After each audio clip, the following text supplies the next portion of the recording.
أجمعين وبعد فأعوذ بالله من الشيطان الرجيم بسم الله الرحمن الرحيم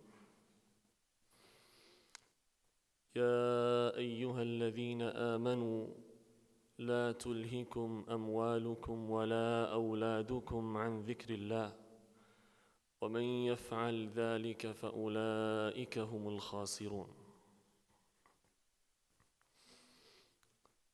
ہمارا دین اسلام جس نے ہمیں ہماری زندگی کے تمام امور میں رہنمائی فراہم کی ہے، اور دین سے مراد اس کلمے سے جو علماء نے مفہوم مراد لیا ہے وہ یہ ہے کہ ایسی رہنمائی جو زندگی کے ہر شعبے سے متعلق ہو۔ وہ شعبہ ہماری زندگی کا ہمارے کاروبار سے متعلق ہو، ہمارے معاشرتی معاملات سے متعلق ہو، ہمارے مالی معاملات سے متعلق ہو، ہمارے ازدواجی معاملات سے متعلق ہو، اور اسی طرح خواہ وہ ہمارے ترفیہی معاملات سے متعلق ہو۔ ہر شعبے کے اندر اس دین نے، اس اسلام نے ہماری رہنمائی کی ہے، اور ہمارے سامنے ایسے بین، واضح اور روشن اصول رکھے ہیں کہ جن کی روشنی میں ہم رہنمائی حاصل کر کے اپنی زندگی میں آگے بڑھ سکتے ہیں۔ جو ہمارا آج کا موضوع ہے، ناجائز کھیل، اس کو بیان کرنے سے قبل ایک دو اہم باتیں میں بیان کرنا چاہتا ہوں۔ سب سے پہلی بات، اسلام کے اوپر یہ اعتراض کیا جاتا ہے، انگلی اٹھائی جاتی ہے کہ ایک ایسا مذہب ہے کہ جس نے انٹرٹینمنٹ سے منع کیا ہے، ترفیہ سے منع کیا ہے، کھیل کود سے منع کیا ہے۔ اسلام نے پابندی لگائی ہے کہ انسان اپنے جسم کی راحت کے لیے، اپنی عقل کی راحت کے لیے کچھ نہیں کر سکتا، اور یہ ڈاؤٹ آج کل نوجوانوں کے قلوب و اذہان میں ڈال دیا گیا ہے۔ تھوڑا سا پہلے اس کو سمجھ لیتے ہیں کہ کیا ایسا واقعہ ہی اسلام میں موجود ہے؟ اسلام بامقصد کھیل کود، ورزش، جسمانی نشاط کو پرموٹ کرنے والا ہے، صرف جائز قرار نہیں دیا۔ اللہ کے رسول صلی اللہ علیہ وسلم نے اپنی سپرویژن کے اندر، اپنے اشراف میں، اپنی رہنمائی میں صحابہ کرام کو حکم بھی دیا ہے، اور خود اس طرح کی جو ہیلدی ایکٹیویٹیز ہیں، جو انسانی صحت کے لیے بہتر ہیں، انسانی عقل کے لیے بہتر ہیں، ان کو خود بھی کیا ہے، اپنی سیرت سے ثابت بھی کیا ہے، اور صحابہ اکرام کو حکم بھی دیا ہے۔ اور دین اسلام کے اندر ایک اصول ہے، ایک پرنسپل ہے، ایک قاعدہ ہے، الاصل فی الاشیاء الاباحہ، کہ دین کے اندر اصل اصول یہ ہے کہ ہر چیز مباح ہے، ہاں مگر وہ چیز جس کو اسلام نے حرام قرار دے دیا ہے۔ اس اصول کی روشنی میں ہمارے سامنے یہ بات بیان ہوتی ہے کہ ہر قسم کا کھیل، ہر قسم کی ایسی نشاط جو انسان کے لیے بامقصد ہے، انسان کے جسم کو، اس کی عقل کو فائدہ پہنچانے والی ہے، وہ اسلام میں حلال ہے، الا یہ کہ اگر وہ کسی دوسرے حکم سے ٹکرانے والی ہو، یا جس اس سے اللہ کے رسول صلی اللہ علیہ وسلم نے منع کیا ہو۔ لیکن اصل قاعدہ اور اصل اصول یہ ہے کہ ہر قسم کی نشاط، ہر قسم کا کھیل وہ جائز ہے۔ اور قرآن مجید میں اللہ رب العزت نے اس حوالے سے کچھ اشارے بھی کیے ہیں۔ جو یہ جسمانی قوت ہے، جو انسان ورزش کے ساتھ اور ایکسرسائز کے ساتھ اپنی عقلی نشاط کو اور جسمانی نشاط کو بہتر کرتا ہے، اس کو اسلام نے کنسیڈر کیا ہے۔ جب قرآن مجید میں طالوت کی بادشاہت کا ذکر کیا گیا اور بنو اسرائیل کے نبی نے ان سے کہا کہ اللہ نے تمہارے لیے طالوت کو بادشاہ مقرر کیا ہے، تمہارا لیڈر مقرر کیا ہے، تو انہوں نے کہا کہ وہ ہمارا کیسے بادشاہ ہو سکتا ہے، وہ ہمارا لیڈر کیسے بن سکتا ہے, ہمیں کیسے لیڈ کر سکتا ہے؟ وَلَمْ يُؤْتَ سَعَةً مِّنَ الْمَالِ, اس کے پاس تو مال و دولت نہیں ہے. اور ہمارے ہاں تو رواج یہ ہے کہ جس کی معاشرے میں شان ہو, مال و دولت ہو, روپیہ پیسہ ہو, جاہ و جلال ہو, وہی بادشاہ بنتا ہے, وہی لیڈ کرتا ہے. تو وہ لیڈ کرنے کے اہل نہیں ہے. تو آگے اس آیت میں طالوت کی 2 خصوصیات بیان کی گئی ہیں. بسطۃ فی العلم والجسم, ایک یہ ہے کہ اللہ پاک نے ان کو علم سے نوازا ہے, اور دوسرا اللہ تعالیٰ نے ان کو جسمانی قوت عطا کی ہے. تو یہاں پر اللہ نے قرآن مجید میں اسپیشلی جسمانی قوت کا ذکر کیا ہے. تو اس کا مطلب یہ ہے کہ وہ سارے کے سارے ذرائع جو اس جسمانی قوت کو حاصل کرنے کے لیے اس کا ذریعہ بنتے ہیں, وسیلہ بنتے ہیں, وہ سارے کے سارے جائز ہیں اگر ان کو شریعت کی حدود میں رہ کے استعمال کیا جائے. جتنے بھی ذرائع ہیں شریعت نے اصول دے دیا کہ یہ وہ چیز ہے جس کو کنسیڈر کیا جا رہا ہے, جس کو اعتبار میں لایا جا رہا ہے. اسی طرح اللہ کے رسول صلی اللہ علیہ وسلم نے اپنی حدیث میں فرمایا المؤمن القوی خیر واحب الی اللہ من المؤمن الضعیف, جو قوی اور اسٹرانگ مومن ہے وہ اللہ کے ہاں زیادہ محبوب ہے, زیادہ بہتر ہے اس مومن سے جو ضعیف ہے. اس کی علماء نے مختلف تشریحات کی ہیں, اس کے مختلف معنی بیان کیے ہیں, لیکن اس کا ایک ظاہری معنی وہ جسمانی قوت بھی ہے, اس کے علاوہ ایمانی قوت بھی ہے. اور اسی طرح شیخ عبدالعزیز بن باز رحمہ اللہ تعالی وہ اس کا یہ معنی بھی بیان کرتے ہیں کہ قوی مومن سے مراد وہ مومن ہے جس میں یہ طاقت ہو کہ وہ امر بالمعروف اور نہی عن المنکر کر سکے. اتنی جرت ہو, اتنی طاقت ہو, اتنا جگرا ہو, اتنا حوصلہ ہو کہ وہ معاشرے میں نکل کے, یہ ایمانی قوت ہے نا, کہ آپ امر بالمعروف اور نہی عن المنکر کر سکیں. اور ساتھ ہی فرماتے ہیں یہاں پر قوی سے مراد وہ ہے جس کو اللہ لوگوں سے مستغنی کر دے, ضعیف وہ ہے جو دوسروں کے سامنے ہاتھ پھیلاتا پھرے. اور مختلف تشریحات علماء نے کی ہیں, لیکن یہاں پر جسمانی قوت بھی مراد ہے, کیونکہ وہ جسمانی قوت جو انسان کو جہاد کے لیے فائدہ دے گی, عبادات کو سر انجام دینے میں فائدہ دے گی. انسان بہتر طریقے سے اللہ تعالیٰ کی عبادت کر سکتا ہے, جہاد کر سکتا ہے. اور اسی طرح اللہ کے رسول صلی اللہ علیہ وسلم نے صحیح بخاری کی حدیث کے اندر اپنے صحابی حضرت عبداللہ بن عمر بن عاص رضی اللہ تعالی عنہما سے کہا تھا کہ بے شک تیرے جسم کا بھی تجھ پر حق ہے.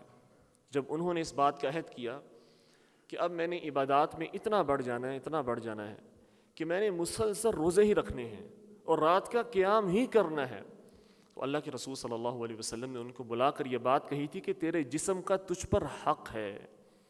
اس کا مطلب یہ ہے کہ اس جسم کی حفاظت یہ بھی شریعت کے مقاصد میں سے ہے. اور علماء نے جو شریعت کے 5 آبجیکٹیوز بیان کیے ہیں, مقاصد شریعت, ان کے اندر ایک حفظ النفس ہے, اپنی جان کی حفاظت. اس میں بہت سارے امور شامل ہیں, لیکن ساتھ ساتھ اس میں اس جسم کی بھی حفاظت شامل ہے. وَلَا تُلْقُوا بِأَيْدِيكُمْ إِلَى التَّهْلُكَةِ, اور ہر وہ چیز جو اس جسم کو اور اس کی صحت کو خراب کرنے والی ہے, قرآن مجید کی اس آیت کی روشنی میں اللہ نے اسے حرام کر دیا ہے. تو اس کا مطلب یہ ہے کہ جو چیز اس جسم کے لیے مفید ہے, اس کی نشو و نما کے لیے مفید ہے, اسے اسلام کنسیڈر کرتا ہے, اس کو پرموٹ کرتا ہے اور اس کی طرف دعوت دینے والا ہے. اللہ کے رسول صلی اللہ علیہ وسلم کی سیرت میں بہت ساری ہمارے سامنے مثالیں موجود ہیں کہ اللہ کے رسول صلی اللہ علیہ وسلم صحابہ کرام کو ترغیب دیا کرتے تھے. وہ کھیل جو بمقصد ہیں, الا ان القوہ ہی الرمی, الا ان القوہ ہی الرمی. اللہ کے رسول صحابہ سے کہا کرتے تھے کہ قوت جو ہے, طاقت جو ہے, یہ تیر اندازی ہے, اس کو سیکھو. ایک بامقصد کھیل تھا جہاد کے لیے مفید. اللہ کے رسول صحابہ کرام کو تعلیم دے رہے ہیں. اسی طرح ایک صحیح حدیث کے مطابق جسے امام البانی رحمہ اللہ تعالیٰ نے صحیح قرار دیا ہے, اللہ کے رسول صلی اللہ علیہ وسلم نے تیراکی کو پروموٹ کیا ہے. تیراکی کو, حالانکہ آپ کو پتہ ہے کہ وہاں پر کوئی دریا نہیں تھا, قریب سمندر نہیں تھا, اور اس کے باوجود بھی اللہ کے رسول صلی اللہ علیہ وسلم نے تیراکی کے حوالے سے صحابہ کرام کو ترغیب دی ہے, اور یہ صحیح حدیث ہے. تو لہٰذا اس طرح مختلف وہ کھیل جو ان کے لیے مفید تھے، اللہ کے رسول صلی اللہ علیہ وسلم نے ان کی اجازت دی، ان کو پروموٹ کیا۔ اب یہاں پر ہم نے سمجھنا ہے کہ وہ کون سی حدود ہیں جو ہمیں قرآن و حدیث سے ملتی ہیں کہ جن کو ہم نے پار نہیں کرنا اس سارے کے سارے موضوع میں، اس چیپٹر کے اندر۔ کیا کوئی اصول ہے ہمارے سامنے کہ اگر ہم نے ان اصولوں کو پامال کیا تو ہر قسم کا کھیل اور ہر قسم کی ایسی ایکٹیویٹی کہ جس میں وہ اصول نہ پائے جائیں وہ حرام قرار پائے گی؟ ہمارے سامنے چند اصول ہیں، ہم ان اصولوں کو دیکھ لیتے ہیں، اور جو بھی کھیل وہ ان اصولوں کے خلاف ہوگا وہ دین اسلام میں حرام ہے۔ سب سے پہلا اصول یہ ہے کہ جو کھیل کود ہے، ترفیح ہے، اس کو وسیلہ سمجھا جائے، اس کو غایت نہ بنایا جائے۔ یہ ایک وسیلہ ہے، لیکن اس کو غایت بنا لینا، اس کو ہدف بنا لینا اور ہر وقت صرف اسی کی فکر میں رہنا کہ میں نے اپنے آپ کو انٹرٹین کیسے کرنا ہے، میں نے اپنے لیے، اپنے جسم کے لیے یا اپنی نشو و نما کے لیے میں نے کیا کرنا ہے، ہمیشہ انسان اسی فکر میں ہو یہاں تک کہ اپنے دوسرے ضروری امور ہیں ان سے غافل ہو جائے۔ یہ درست نہیں ہے۔ یہ ایک وسیلہ ہے، اس کو وسیلے کی حد تک محدود رکھا جائے، اسے غایت اور ہدف نہ بنایا جائے۔ دوسری چیز جو کھیل کے باب میں بڑی اہم ہے وہ یہ ہے کہ کوئی بھی کھیل جس میں کسی بھی قسم کا قمار، جوا یا میسر پایا جائے، گیمبلنگ ہو، ایسا کھیل شریعت میں حرام ہے۔ اب آپ نے دیکھا ہے کہ اکثر ہمارے ہاں کھیلوں کے اندر شرطیں لگائی جاتی ہیں۔ اللہ کے رسول صلی اللہ علیہ وسلم نے اپنی احادیث میں اس سے بھی منع کیا ہے، جسے ریحان کہا جاتا ہے، مراہنہ کہا جاتا ہے، چونکہ یہ بھی ایک گیمبلنگ کی صورت ہے، جوے کی صورت ہے۔ اسی طرح ہر ایسا کھیل،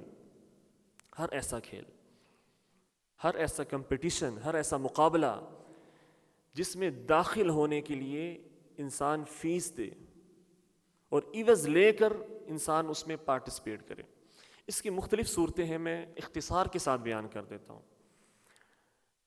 اگر فریقین جو کہ مقابلے میں شریک ہیں وہ فیس ادا کر رہے ہیں اور اسی فیس میں سے ان کو انعام دیا جائے گا، بالاتفاق جمہور اہل علم کے نزدیک اور تقریباً اس پر اتفاق ہے، یہ حرام ہے۔ جانبین، طرفین، وہ مقابلے میں داخل ہونے کے لیے اگر فیس دے رہے ہیں اور اسی فیس میں سے ان کو انعام دیا جائے گا تو یہ تقریباً اس پر علماء کا اتفاق ہے کہ یہ حرام ہے۔ اگر طرفین نہیں، صرف ایک جانب سے فیس دی جا رہی ہے، ہمارے یہاں بعض دفعہ کیا ہوتا ہے جی، ایک جانب جو ہے وہ شرط لگا رہی ہے، ایک جانب فیس دے رہی ہے، یہ تب بھی ناجائز ہے کہ اگر اسی فیس میں سے اس کو انعام دیا جائے گا۔ ہاں، اگر وہ فیس اس لیے لی جا رہی ہے، جو کہ آج کل بعض دفعہ ہوتا بھی ہے، کہ جو بھی اس کھیل کے اخراجات ہیں ان کو پورا کیا جائے اور اس کا تعلق انعام کے ساتھ نہ ہو، تب یہ جائز ہے۔ اور اگر وہ فعلی اخراجات ہیں، واقعی ایسے اخراجات ہیں کہ جو اس فیس سے پورے کیے جائیں گے اور اس کا تعلق انعام سے نہیں ہوگا، اس اصول کو یاد کر لیجئے، پھر جائز ہے۔ اب اگر انعام دینا ہے پھر کیا کریں؟ کیونکہ اگر انعام نہیں ہوگا، کوئی جائزہ نہیں ہوگا، تو کون کھیل میں آئے گا اور پارٹیسپیٹ کرے گا؟ تو اس حوالے سے تھرڈ پارٹی اگر انعام کا اعلان کرے تو اس کے حوالے سے علماء نے یہ کہا ہے کہ یہ جائز ہے۔ شیخ ابن عثیمین رحمہ اللہ تعالیٰ نے بھی اس صورت کو جائز قرار دیا ہے۔ لیکن جو پارٹیسپینٹ ہیں، جو پارٹیسپیٹ کر رہے ہیں، اگر وہ پیسے دیتے ہیں، وہ فیس دیتے ہیں یا کوئی عوض دیتے ہیں اور ان کو انہیں اسی میں سے انعام دیا جاتا ہے تو یہ صورت جائز نہیں ہے۔ اسی طرح کھیلوں پر جتنی بھی سٹے بازی ہوتی ہے، گیمبلنگ ہوتی ہے، بعض دفعہ کھیل چل رہا ہوتا ہے اور آپ کو پتہ ہے کہ جو کرکٹ میچ ہوتا ہے اس کے کھیلنے والے اتنے پیسے نہیں کماتے، جو پیچھے بیٹھے اس پر جوا لگا رہے ہوتے ہیں۔ پوری دنیا میں اس پر آن لائن جوا لگ رہا ہوتا ہے، اور آج کل تو اتنی ایپس آ گئی ہیں، بلکہ وہ ایپس آ چکی ہیں کہ جن کو پروموٹ کرنے والے یہی کھلاڑی ہیں، اور اس کے جو لوگو ہیں ان ایپس کے وہ ان کی جرسیوں پر لگے ہوتے ہیں۔ اور آپ کو پتہ ہوگا مختلف سکینڈل چلتے رہے ہیں پچھلے کچھ دنوں کے اندر بھی۔ یہ کتنی بڑی بدبختی ہے کہ آفیشلی ہماری اس اسلامک اسٹیٹ کے اندر ان ایپس کو پروموٹ کیا جا رہا ہے جو ایپس جوئے کی ہیں، صراحتاً ان میں صرف جوا پایا جاتا ہے، گیمبلنگ ہے، اور ان کو پروموٹ کیا جا رہا ہے۔ تو اگر ایسی چیزیں کسی بھی کھیل کے اندر، کسی بھی ایکٹیویٹی کے اندر شامل ہو جائیں گی، ایسی ایکٹیویٹی اللہ کے غضب کو دعوت دینے والی ہے، بالکل ناجائز ہے۔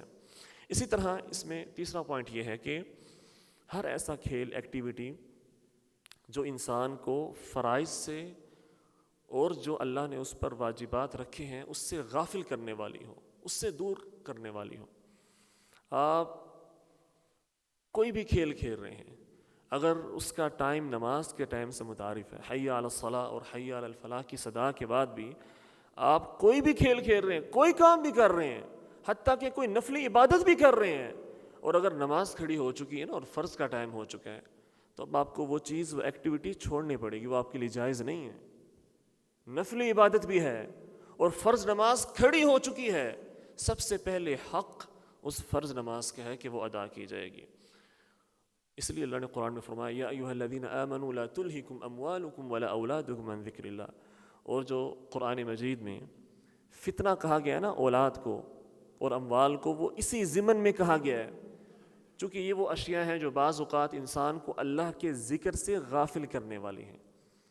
تو لہٰذا کوئی بھی کھیل، کوئی بھی ایکٹیویٹی اگر وہ دین سے متعارض آ رہی ہے، عبادات سے متعارض آ رہی ہے، اب آپ دیکھ لیجئے کہ رمضان کے اوقات کتنے فاضل ہیں، ایک ایک لمحہ کتنا اہم ہے۔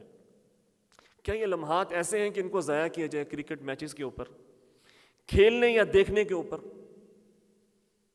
یہ غور کرنا چاہیے نا۔ ہم حرام نہیں کہہ رہے کہ آپ رمضان میں کرکٹ کھیلنا حرام ہے، لیکن کچھ ایمان کے بھی تقاضے ہوتے ہیں نا۔ پورا سال پڑا ہے آپ کے پاس، پورا سال ہم سارے کھیلتے ہیں، لیکن رمضان کے وہ اوقات کے امام ابن الجوزی رحمہ اللہ تعالیٰ فرماتے ہیں کہ لو قیل لأہل القبور تمنوا لتمنوا یوم من شہر رمضان، اگر اللہ ان قبروں والوں سے پوچھ لے نا، ان سے ایک دفعہ ان کی تمنا پوچھ لے کہ تمہاری تمنا کیا ہے، تو وہ رمضان کے ایک دن کی تمنا کریں گے، لیکن ان کی مہلت ختم ہو چکی ہے، ان کا ٹائم ختم ہو چکا ہے، اینڈ ہو چکا ہے، اور ہمارے پاس یہ ایام موجود ہیں، دن موجود ہیں، اور ہم یہ دن سارے کے سارے میچز دیکھنے، حتیٰ کہ تراویح کے ٹائم، نمازوں کے ٹائم بیٹھ کے میچ دیکھ رہے ہیں یا میچ کھیل رہے ہیں، اور ان اوقات کو ضائع کر رہے ہیں۔ اور رات کے ٹائم بعض دفعہ پوری پوری رات جاگنا، کیوں جی؟ کرکٹ میچ ہو رہا ہے، کھیل رہے ہیں۔ اب یہ وہ راتیں ہیں کہ جن راتوں میں صدائیں لگ رہی ہیں، جن دنوں میں صدائیں لگ رہی ہیں، یا باغی الخیر اقبل وَيَا بَاغِيَ الشَّرِّ أَقْصِرْ، تو اس میں کچھ حاصل کرنا چاہیے نا، کچھ بہتر کام کرنا چاہیے، وہ امور کرنے چاہیے جو اللہ کے قریب کرنے والے ہوں۔ تو لہٰذا ان کو ضائع مت کریں، صرف حلال اور حرام کے پیمانوں کو مت دیکھیں، اس کے علاوہ بھی وہ چیزیں جو اللہ کے قریب کرنے والی ہیں ان میں بھی آگے بڑھیں، نوافل کے اندر بھی آگے بڑھیں۔ اسی طرح کوئی بھی کھیل جس میں کسی بھی قسم کا محرم پایا جائے، حرام شے پائی جائے، وہ حرام شے قولی ہو یا فعلی ہو، ایسی انٹرٹینمنٹ اور ایسا کھیل حرام ہے۔ اب اس کی بہت لمبی چوڑی تفصیل ہے، لیکن میں اختصار کے ساتھ کچھ اس کی مثالیں آپ کے سامنے بیان کر دیتا ہوں۔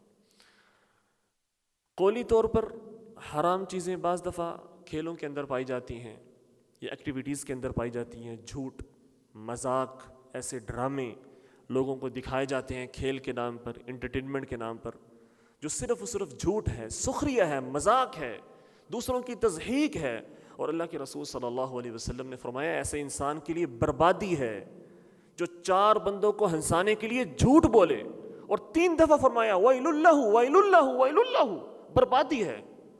اور آپ کی اتنی بڑی انڈسٹری، ملینز اور بلینز کی انڈسٹری ایسی ہے وہ جو صرف اسی پر کھڑی ہوئی ہے، جہاں پر صرف تضحیک کر کے، مذاق اڑا کے، سخریہ کر کے اور ٹھٹے پن کے ذریعے پیسے کمائے جاتے ہیں۔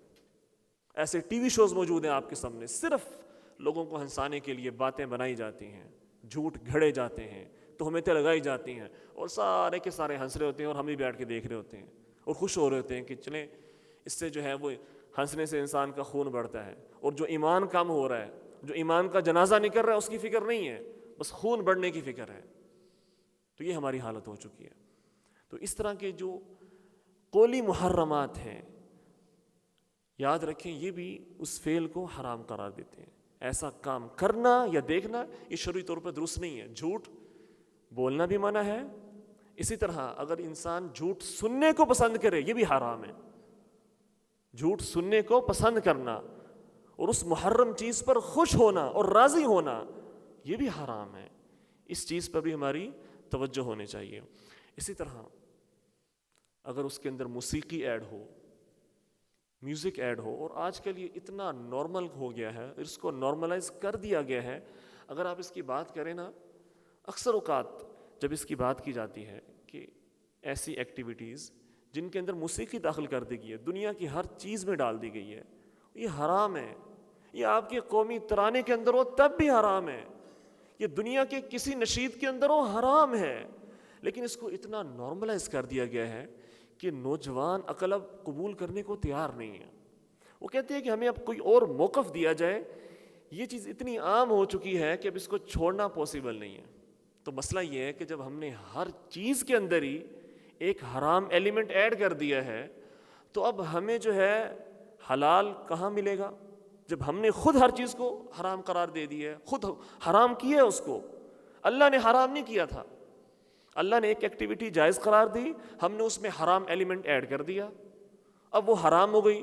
اب ہمیں یہ حلال چاہیے, اور ہم اب اس کی حلت کے لیے یا اس کو حلال قرار دینے کے لیے یا سمجھنے کے لیے ایسے علماء کو تلاش کرتے ہیں جو بولیں کہ جی حلال ہے, موسیقی بھی حلال ہے, گانا بجانا, گانا سننا یہ بھی حلال ہے. چونکہ نفس ہے نا, نفس مطالبہ کرتا ہے کہ اب یہ چیز بھی حلال ہونی چاہیے, چونکہ میرا نفس اس کو سننے اور اسے پسند کرنا شروع کر دیا. تو لہٰذا ہر چیز جس میں یہ گانا موسیقی شامل ہے وہ حرام ہے. اسی طرح ایسا کھیل جس میں حیا کے تقاضوں کو پورا نہ کیا جائے. اب مجھے بتائیں, عورتوں کے حوالے سے قرآن مجید کی نص کی روشنی میں پردہ ضروری ہے؟ پردہ ضروری, اس پہ ڈیبیٹ نہیں ہے, ہم نے بنا لی ہے. میں نے کہا نا کہ ہر چیز میں ہم نے ڈیبیٹ کو شامل کیا ہے. کچھ قول ہم نے گھڑے ہیں, کچھ میں تعویل کی ہے, کچھ کو موڑا ہے کہ کسی طرح گنجائش نکالی جائے. اب عورت کے لیے ہمارے دین نے, ہماری شریعت نے پردہ رکھا. اب یہ الگ بات ہے کہ پردہ کیوں رکھا, اس میں عورت کی پروٹیکشن ہے. مغرب نے اس کو غلط رنگ دیا کہ یہ عورت کے اوپر تضییق ہے, تنگی ہے. اسلام نے اس کی پروٹیکشن کی, اس کی حفاظت کی اور پردے کو مشروع کیا. اب اگر آپ یہ کہیں کہ جی عورت میدان میں آ کر کھیلے گی, وہ عورت, وہ لڑکی, وہ بیٹی, وہ بہن جس کے لیے شریعت نے یہ بھی گنجائش نہیں رکھی کہ وہ صفا مروہ کی سعی میں دوڑے, وہاں پر بھاگے, اور آپ یہ کہہ رہے ہیں کہ ہم نے اسے کرکٹ کے میدان میں دوڑانا ہے, اس کو میراتھن میں دوڑانا ہے. اچھا جی برقع پہن لے. اور پھر ہمارے بعض معصوم بھائی جو ہیں وہ اگر کوئی عورت برقع پہن کے یا حجاب کر کے سرعام مردوں کے درمیان ان کے بیچ اسٹیڈیم کے اندر کھیل رہی ہے اور پوری دنیا کے کیمروں سے کور کر رہے ہیں تو تعریف کرتے ہیں جی ماشاءاللہ یہ پہلی مسلمان خاتون ہے جو یہ کون سا حجاب ہے؟ آپ نے چہرے کا حجاب کر لیا, وہی اسی طرح کے کپڑے ٹائٹ پہنے ہوئے ہیں, اسی طرح دوڑ رہی ہے, کھیل رہی ہے, پوری دنیا کے کیمرے کور کر رہے ہیں. وہ ستر کدھر ہے؟ وہ پردہ کہاں پر ہے؟ وہ اس کو پوشیدہ کرنا کہاں پر ہے؟ چھپانا کہاں پر ہے؟ یہ کوئی پردہ نہیں ہے. یاد رکھیں یہ غلط رنگ دیا جا رہا ہے. یہ اس سوچ کی عکاسی ہے جو سوچ یہ کہتی ہے کہ جو پردے کا حقیقی معنی ہے اس میں تنگی ہے. اب اس میں گنجائش پیدا کرنے کی کوشش کی جا رہی ہے. سمجھیے اس کو, یہ گنجائش پیدا کرنے کی کوشش ہے اور آپ کے اور میرے ذہنوں کو چینج کرنے کی کوشش کی جا رہی ہے کہ ہمارا نظریہ تبدیل ہو کہ چلو ٹھیک ہے وہ بے پردہ ہے, یہ پردے کے ساتھ اگر چہرے کا پردہ ہے, نیچے اسی طرح کا لباس ہے جو اسلامی لباس کے خلاف ہی ہے, لیکن چہرے کا تو پردہ ہے, تو لہٰذا اس کو پروموٹ کیا جائے. اور ہم شیئر کر رہے ہوتے ہیں, آگے پروموٹ کر رہے ہوتے ہیں, خوش ہو رہے ہوتے ہیں کہ یہ اچھا ہے. یاد رکھیں یہ اچھا نہیں ہے, یہ درست نہیں ہے. جو اسلام کا اصول ہے اس کے مطابق یہ درست نہیں ہے, اس میں پردہ نہیں ہے. اسی طرح اللہ کے رسول صلی اللہ علیہ وسلم نے جانوروں کو آپس میں لڑانے سے منع کیا ہے, اس کو حرام قرار دے دیا ہے. اس میں ضرر ہے, اس میں نقصان ہے. اور ہمارے ہاں پنجاب کے اندر تو کلچر ہی ہے, ان سے اگر کہو تو وہ کہتے ہیں کہ اتنے 100 سال پرانا ہمارا کلچر ہے، ہم اس کو فالو کرتے آ رہے ہیں، ٹھیک ہے، گالیاں یہ ہمارا کلچر بن چکا ہے، فلاں چیز یہ ہمارا کلچر ہے۔ کلچر کے نام پہ ہم نے کس چیز کو حلال قرار نہیں دیا۔ اب اللہ کے رسول نے فرمایا کہ یہ چیز درست نہیں ہے، نہا رسول اللہ صلی اللہ علیہ وسلم عن التحریش بین البہائم، منع کیا کہ آپس میں نہ لڑاؤ۔ اور آپ دیکھ لیجئے کمپٹیشن ہوتا ہے پنجاب کے اندر، اشتہار لگائے جاتے ہیں، لوگ موجود ہوتے ہیں، بیٹھ کے دیکھتے ہیں، ٹھیک ہے، مرغے لڑائے جاتے ہیں اور کیا کیا کچھ کیا جاتا ہے۔ اسی طرح ایک کھیل بڑا مشہور ہے جو کہ ہم دیکھتے ہیں، یہ بیان کرنے کا مقصد یہ کہ اگر آپ کھیلتے نہیں بھی ہیں نا، آپ رضامندی کے ساتھ دیکھیں بھی مت اس کو، بلکہ رد کریں، اگر ممکن ہو تو اس کا رد کریں۔ ہم مسئلہ یہ ہے کہ ان چیزوں کو حرام سمجھ لیتے ہیں، لیکن ہم عملاً جو ہے اس پر رضامندی کا اظہار کر رہے ہوتے ہیں، خوش ہوتے ہیں دیکھ کے۔ اسی طرح بل فائٹنگ جو ہے یہ اسپین اور ان ملکوں کے اندر بڑی عام ہے۔ ایک بل ہوتا ہے اور ایک بندہ جو ہے وہ ایک لال رومال لے کے کھڑا ہوتا ہے، یہ اس کے ہاتھ میں بعض دفعہ نیزہ ہوتا ہے، وہ نیزہ مار رہا ہوتا ہے اس کو، اور بل اس کے پیچھے بھاگ رہا ہوتا ہے۔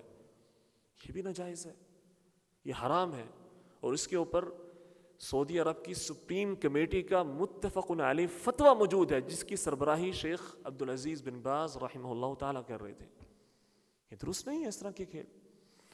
اسی طرح ہر ایسا کھیل جس میں انسان کی اپنی جان کو یا دوسروں کی جان کو نقصان ہونے کا یا نقصان پہنچنے کا اندیشہ ہو۔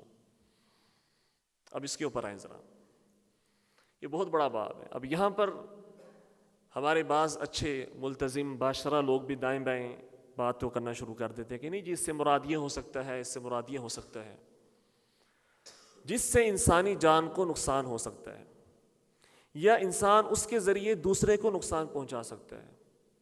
اس کی ایک دو مثالیں، جو ریسلنگ ہوتی ہے، جو ہمارے ہاں ایک ایم اے میں مشہور ریسلنگ ہے، جس میں دوسرے کو خون سے لت پت کر دیا جاتا ہے، مارا جاتا ہے، خون نکل رہا ہوتا ہے، ہڈی ٹوٹ جاتی ہے، ناک ٹوٹ جاتی ہے۔ اس کے حوالے سے بھی مجمع الفقہ الاسلامی کی وہ کمیٹی جس کی سربراہی شیخ عبدالعزیز بن باز رحمہ اللہ تعالیٰ کر رہے تھے، اس کا فتویٰ موجود ہے، اور اس کمیٹی کا متفق علیہ فتویٰ موجود ہے کہ یہ ناجائز ہے، یہ حرام ہے۔ اللہ کے رسول صلی اللہ علیہ وسلم کے دور میں کشتی ہوئی تھی، ریسلنگ ہوئی تھی، اللہ کے رسول نے خود بھی کی تھی، دو صحابہ تھے، حضرت سمرہ بن جندب رضی اللہ تعالیٰ عنہ اور رافع بن خدیج رضی اللہ تعالیٰ عنہ، غزوہ احد کے موقع پر ان کے درمیان اللہ کے رسول صلی اللہ علیہ وسلم نے کشتی کروائی تھی۔ تو وہ جب اللہ کے رسول نے کشتی کروائی ہے تو اس کا مطلب یہ ہے کہ آپ ایک دوسرے کو مارتے رہیں کھیل کے نام پہ، ہڈیاں توڑتے رہیں، کوئی مسئلہ نہیں۔ جو اللہ کے رسول صلی اللہ علیہ وسلم نے مصارعہ کروایا تھا، جس کو مصارعہ کہا جاتا ہے، وہ کیا تھا؟ وہ صرف اظہار قوت کے لیے تھا۔ اگر آپ اس کو اس طرح سمجھ لیں کہ جو آج کل کبڈی ہوتی ہے، جس میں نقصان پہنچانا مقصود نہ ہو بلکہ دوسرے کو چت کیا جائے، اس کی کمر زمین پہ لگائی جا رہی ہے لیکن کچھ ایس او پیز کے ساتھ، اس میں یہ نہ ہو کہ مارنا ہے اس کو، اس کے چہرے پر مارنا ہے۔ اللہ کے رسول نے منع کیا ہے، چہرے پر مارنے سے منع کیا ہے۔ جبکہ مجھے بتائیں جو ایم ایم اے کی فائٹس ہوتی ہیں اس میں زیادہ پوائنٹس کہاں پر ملتے ہیں؟ چہرے پر مارنے سے ملتے ہیں، ٹھیک ہے۔ اور میں نام لیتا نہیں ہوں، ایک بڑی مشہور فائٹ ہوئی تھی کچھ سالوں پہلے، اور اس فائٹ کی وجہ سے ہی یہ جو ریسلنگ ہے بڑی مشہور ہوئی، اور لوگوں نے دیکھنا شروع کیا کہ وہ مسلمان ریسلر ہے، رشیا کا ہے، اس نے فائٹ لڑی ہے، لوگوں نے اس کو بڑا پروموٹ کیا، اور ہمارے سارے کے سارے بھائی اس میں شامل تھے، پروموٹ کر رہے تھے اس کو کہ مسلمان ہے۔ اچھی بات ہے اگر مسلمان ہے، ہم اس کے اسلام کی قدر کرتے ہیں، لیکن اگر وہ ناجائز کام کر رہا ہے، اور بے شک ایسا میدان ہے جہاں پر کوئی مسلمان نہیں ہے، اور اگر اس نے میدان میں کامیابی حاصل بھی کر لی ہے، تو یاد رکھیں کہ یہ طریقہ کا درست نہیں ہے۔ اب اگر یہ کہا جائے کہ جو کفار کے ساتھ فائٹ کی جا رہی ہے، ٹھیک ہے، یہ ایک الگ موضوع ہے، لیکن بہرحال وہاں پر اس چیز کی تمیز نہیں کی جاتی کہ آپ کی فائٹ کس کے ساتھ ہے۔ وہاں پر فائٹ ہوتی ہے، وہ بعض دفعہ مسلمان آپس میں کر رہے ہوتے ہیں، کسی مسلمان کی غیر مسلم کے ساتھ بھی فائٹ ہو سکتی ہے، لیکن اسلام نے اس ایسے کھیل کو جس میں اس طرح دوسروں کی ہڈیاں توڑی جائیں، اس کے چہرے پر مارا جائے، اس کو نقصان پہنچایا جائے، اس سے منع کیا ہے۔ اسی طرح اگر انسان کوئی ایسا کھیل کھیلتا ہے کہ جس میں اس کی اپنی جان کو خطرہ لاحق ہو سکتا ہے اور یہ ممکن ہے کہ اس کی اپنی جان چلی جائے، اس میں نقصان اس کو پہنچ جائے، تو ایسے کھیل بھی ناجائز ہیں۔ اب میں بھی ایک کھیل ایسا ہے کہ اگر وہ ایس او پیز کے بغیر کھیلا جا رہا ہے، کار ڈرفٹنگ ہے جو ڈرفٹنگ کی جاتی ہے گاڑیوں کی، اگر اس کو ایسی ایس او پیز کے ساتھ کھیلا جا رہا ہے کہ جن کے تھرو عین ممکن ہے، یعنی غالب ظن ہے، غالب امکان ہے کہ انسان کی جان کو نقصان نہیں پہنچے گا، تو اس میں کوئی حرج نہیں ہے۔ لیکن اگر اس کو اس انداز سے کھیلا جاتا ہے کہ انسان اپنی جان کو خطرے میں ڈال رہا ہے اور ہلاک ہونے کا اندیشہ ہے یا نقصان پہنچنے کا اندیشہ ہے، تو ایسی صورت میں یہ سارے کے سارے کھیل جن میں انسان کی جان کے ہلاک ہونے کا اندیشہ ہو، اسلام نے ان سے منع کیا ہے۔ اسی طرح اس میں اللہ کے رسول صلی اللہ علیہ وسلم نے بعض ایسے کھیلوں سے بھی منع کیا ہے جو وسیلہ بنتے ہیں، ذریعہ بنتے ہیں کسی حرام چیز کا، عین ممکن ہے کہ ان کے ذریعے حرام مقاصد کو حاصل کیا جائے۔ ان میں سے اللہ کے رسول صلی اللہ علیہ وسلم کی ایک کھیل کے بارے میں نص موجود ہے جس کو نرد شیر کہا جاتا ہے۔ اللہ کے رسول نے فرمایا کہ جو کہ نرد شیر کھیلتا ہے فَكَأَنَّمَا صَوَغَ يَدَهُ فِي لَحْمِ الْخِنزِيرِ وَدَمِهِ۔ یہ نرد کیا ہے؟ وہ کھیل جو کہ کوئی بھی ٹیبل کھیل ہے جس میں گوٹیوں کے ساتھ کھیلا جاتا ہے۔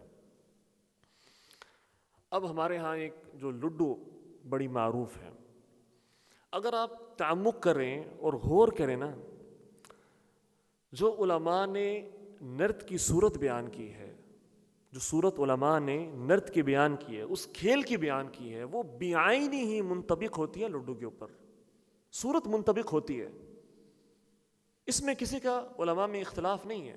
لڈو کی صورت، وہ گوٹیاں، وہ ساری کی ساری کنڈیشنز، ٹیبل گیم، وہ کنڈیشن ساری کی ساری منطبق ہوتی ہیں۔ اب یہاں پر کچھ علماء نے اس پر یہ بحث کی ہے کہ اللہ کے رسول صلی اللہ علیہ وسلم نے اس لیے منع کیا چونکہ یہ ذریعہ ہے میسر کا، قمار کا، گیمبلنگ کا، جوئے کا، چونکہ اکثر اس پر جوا لگایا جاتا تھا۔